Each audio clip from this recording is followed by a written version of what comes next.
आज है part 2 only for love का चैप्टर 2 आज हम डिस्कस करेंगे। इसमें जो हमारी मेन लीड होती है वो इंटरव्यू के लिए जाती है, जो अपने इंटरव्यूअर जो होता है उसे देख के बोलती है कि ये तो सिल्वर स्पून लेके ही पैदा हुआ है और ये तो वही पर्सन है जो मुझे लास्ट टाइम मिला था।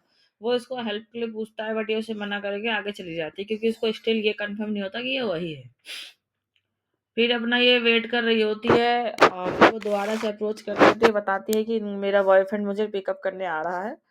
तो जो सीईओ है वो इग्नोर करके फिर चले जाते हैं।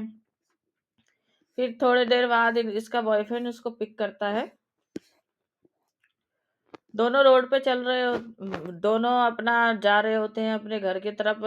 तब दोनों में डिस्कशन होता है। तो इसके बॉयफ्रेंड को आने में टाइम इसलिए लगता है ताकि क्योंकि ये नए एरिया में होता है और ये एड्रेस मिस कर देता है, तो ये दिक्कत होती है इसको। हमारी मेल लीड कहती है नो प्रॉब्लम, हाँ ओके। सो बर्थडे में क्या हुआ, किसके साथ टाइम बिताया, ये सारी डिस्कशन चल रही होती है, सारी बातें हो रही होती है। सडन जो हमारी मेन लीड होती है वो सरप्राइज होती है कि अचानक से ये जो इसका बॉयफ्रेंड है ये परफ्यूम कब से यूज करने लगा, बिकॉज ये परफ्यूम कभी यूज नहीं करता। तो क्या इसकी कोई गर्लफ्रेंड है? बट वो जैसे ही कुछ बोलती है कि ये उसको साइड कर देता है और बाल सहलाता है और कहता है कि मुझे ड्राइविंग करने में दिक्कत हो रही है। ये सोचती रहती है कि आखिर क्या हुआ, क्यों ऐसे वियर्ड सा बिहेव कर रहे हैं ये सारी चीजें होती रहती है। फिर ये अपने घर पहुंचती है, बेड पे भी सोए सोए ये यही सोचती है कि क्या हो रहा है, ये कहीं वो मुझे चीट तो नहीं कर रहे। अलग अलग चीजें सपने में आती है। फिर ये रिसर्च करती है क्या हो रहा है, कैसे क्या करते हैं गर्लफ्रेंड बॉयफ्रेंड वगैरह। फिर ये बाद में अपने बॉयफ्रेंड का लोकेशन चेक करती है, तो वो दिखाते हैं हॉस्पिटल में। तो ये सोचती है कि आखिर ये हॉस्पिटल में क्यों है। तो काफी देर डिस्कशन करने के बाद फिर ये डिसाइड करती है कि मैं हॉस्पिटल जाके चेक करूंगी कि आखिर ये वहां पे क्यों है। जिंगजंग सिटी का हॉस्पिटल होता है, तो ये वहां जाती है। तो वहां पे कार पार्क होता है। तो देख के शॉक्ड हो जाती है कि वहां पे कार ऑलरेडी है, इतना लेट ऐसा कैसे। फिर वो वहां से आते हैं, ये देखती है कि वो किसी लड़की से मिल रहे हैं। इसका जो बॉयफ्रेंड होता है जिंग, वो किसी लड़की के साथ होता है। लड़की इससे थोड़ी क्लोजली होती है, तो इसको शौक लगता है कि ये कैसे, और ये मुझे क्या चीट कर रहा है। फिर सडन वो सोचती है कि मैं बात करूंगी, लेकिन वो बात नहीं कर पाती। तब तक वो दोनों गाड़ी में बैठ के वहां से निकलने की तैयारी कर लेते हैं। फिर उसे याद आ रहा होता है कि कैसे जब वो मेरे साथ था तो परफ्यूम था, तो आई थिंक उसका कोई है, बॉय गर्लफ्रेंड है और वो मुझे चीट कर रहा है। फिर वो सारी चीजें सोचते हुए एक पुराना लास्ट 3 ईयर से वो दोनों साथ में थे, कितना अच्छा उनका टाइम था, हैप्पी मोमेंट था। ये सारी चीजें वो सोचती रहती है। उसे बिलीव नहीं होता कि उसका बॉयफ्रेंड उसे चीट कर रहा है। तो वो अपनी पुरानी चीजें, पुरानी यादें, जितनी भी पिक्चर्स वगैरह होती है सब वो नोट कर रही होती है, सारी चीजें करती है। तो अब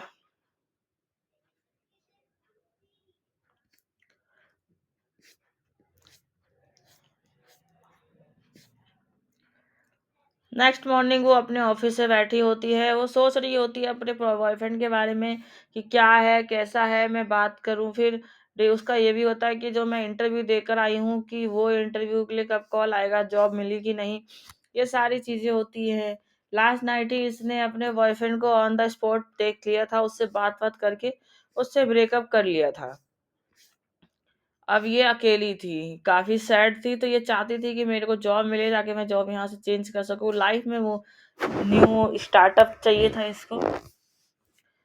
तो हमारे मेन लीड है वो अपने एक फ्रेंड से बात करती है और उनको बताती है कि ऐसा ऐसा हुआ, उसने ये सारी चीजें देखी। फिर वो मेरे को मेरी फैमिली की चीजें याद दिला रहा था, रॉल्स रॉयल ये सारी चीजें। तो वो मेरी नहीं है, मेरे अंकल की है, तो वो मुझे क्यों दिला रहा था और वो क्यों ड्राइव कर रहा था। ये सारी चीजें उनकी चलती है। फिर मीटिंग का अनाउंसमेंट होता है कि उसे मीटिंग में जाना है। तो वो कंपनी के आसपास ही होती है जहां उसने इंटरव्यू देना था, तो वो फिर वहां पे जाती है और कॉफी शॉप से पहले कॉफी लेती है। तो वहां पे भी वो उस अपने बॉयफ्रेंड को उस लड़की के साथ ही देखती है, तो उसका मूड खराब हो जाता है। बोलती है हाउ अनलकी, ये मेरे साथ अभी तक यहीं पर भी हर जगह ये मिल जाता, पता नहीं आज का दिन कैसा होगा। सो उसका बॉयफ्रेंड इसको सुनाते हुए बोलता है अपनी गर्लफ्रेंड को कि चलिए हम चलो हम किसी और कैफे में चलते हैं, यहाँ रहने की जरूरत नहीं है। पर वो लड़की थोड़ी अजीब सी होती है, जैसे आजकल की होती है ना लड़कियां, ज्यादा ही चेप। तो वो कहती है नहीं, हम तो यहीं पर ड्रिंक करेंगे और हम यहीं रहेंगे। तो वो भी देखती है उसको कि बाल सहलाया जा रहा है, जो मेरे साथ होता था वो उसके साथ, ये सारी चीजें। तो उसकी जो करंट गर्लफ्रेंड होती है बड़ी जेलस सी होती है कि ये लड़की थी मेरे से पहले। तो वो गुस्से से क्या करती है, जैसे ही थोड़ा सा आगे बढ़ती है तो वो उसके पाँव में हल्का सा मारने की कोशिश करती है, लेकिन वो सिर्फ ड्रीम देख रही होती है। उसके सामने ही वो दोनों अपना ड्राइव करके कहीं और चले जाते हैं। उसको फिर से पुरानी बातें, पुराने लास्ट नाइट की सारी चीजें याद आ जाती हैं, हॉस्पिटल अपॉइंटमेंट सब कुछ। तो वो फाइनली फिगर आउट कर ही लेते हैं कि कुछ लोग होते हैं जो कभी भी नहीं सुनते और उनके लिए सेक्रीफाइस वगैरह करना वेस्ट हो जाता है। इतने सालों का स्ट्रगल वगैरह सब कुछ वेस्ट हो गया, बट कोई नहीं। वो अपनी चीजों में आगे बढ़ती है तो अचानक से कोई उसे उसके सामने गाड़ी रोकता है और कहता है आंटी बी केयरफुली।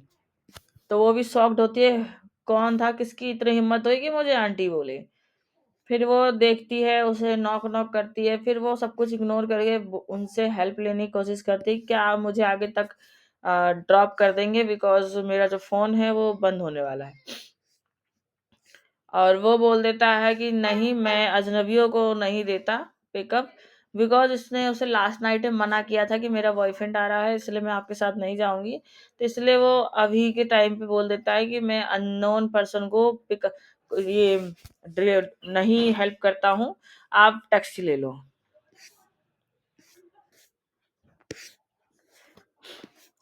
और फिर वो उसको वहीं पे खड़ा छोड़ के चला जाता है और ये शॉक्ड रहती है।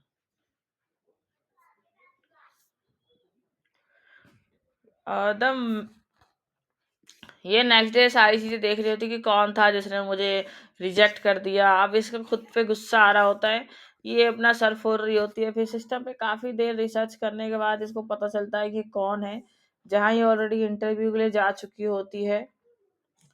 सो ये इंटरव्यू के लिए जाती है तो इसको जॉब आई थिंक मिल जाती है, जिसकी वजह से ये वहाँ पे साइन ये सारी चीजें कर रही होती है। फिर वहाँ पे जाती है तो इसका फिर से सेक्रेटरी सन से बात होती है, गुड। वो उसको थैंक्स बोलता है कि आप ऑन टाइम आ गए हो, और कलीग वगैरह ये सारी चीजें इंटरव्यू हैं ये सारी चीजें बताते हैं इसके बारे में। ये सॉरी भी बोलती है कि सम मिसकम्युनिकेशन हो गया था टीम के साथ। तो इधर से होता है sorry for your travel, it's fine. फिर इंटरव्यूज वगैरह इनकी सारी चीजें होती है, फिर ये उसको देख के घबरा जाती है कि ये तो वही है जिसको इसने लास्ट टाइम अंकल बोल दिया था, इसको रिजेक्ट कर दिया था। अब क्या होगा। फिर भी ये सब चीज इग्नोर करके जाती है अपना इंटरव्यू के लिए कि चलो नॉर्मल है सारी चीजें, इग्नोर करो, अब तो जो भी होगा आगे देखा जाएगा, पता नहीं इंटरव्यू कैसा होगा। तो ये इंटरव्यू के लिए जाती है, उनसे मिल वो इसे देख चुका होता है, घबरा जाती है कि अब इंटरव्यू मेरा इंटरव्यू तो पक्का रिजेक्ट ही है।